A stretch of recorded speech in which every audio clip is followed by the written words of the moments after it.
welcome back. So yesterday evening we used the Z50 to run a time lapse of the beautiful sunset we had at Bach op Zee here in Frischt in Grindelwald, and it was absolutely wonderful. I'm now of course testing out our vlogging kit as continued. Momentier, there's some chamois around as well, a bit loud next to the river here, but excuse me while I try and cover the river. Need a bit of focus there, but it's absolutely stunning up here in the mountains looking for wildlife. And yeah, my concerns with the vlogging kit, the Manfrotto tripod, if I'm honest I would use a Jody as mentioned before.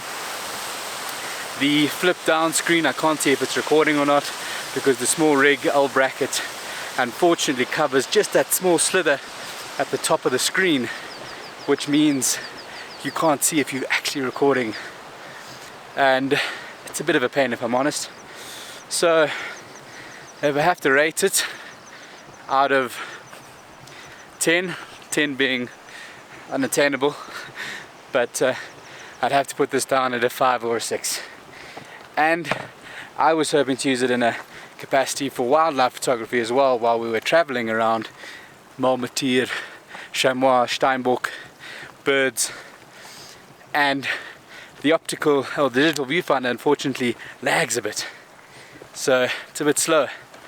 But the continuous extended frames per second is good, but you do sometimes, if you have a bird in flight, you can lose the focus.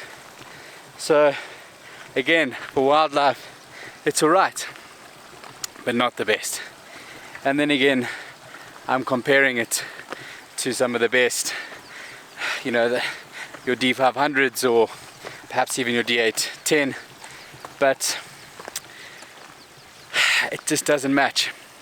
But if you're not using it in that way, you're using it to travel, take photographs of your friends, your family, and or your partner, and you're having a wonderful time, and you need a bit of zoom length to capture some chamois or steinbock or something like that, or any other kind of wildlife, and you're not looking for that perfect capture action shot, you should be okay and it'll work well. And for the price range to get it at, I mean, most of the gear that I'm talking about to capture that crazy stuff is well over $2,000, $3,000. So what this is priced at for the 16 to 35mm lens, the kit, as well as the 50 to 250 with of course your magnification from the crop sensor, you do get some good magnification, and we have taken some good photographs, and we're just talking about it in a space of really giving our honest review. So if you're considering it for wildlife photography and you want to get big action shots, maybe not, but for a lovely trip with your family, your partner, I don't know, even just your friends, this is a great camera.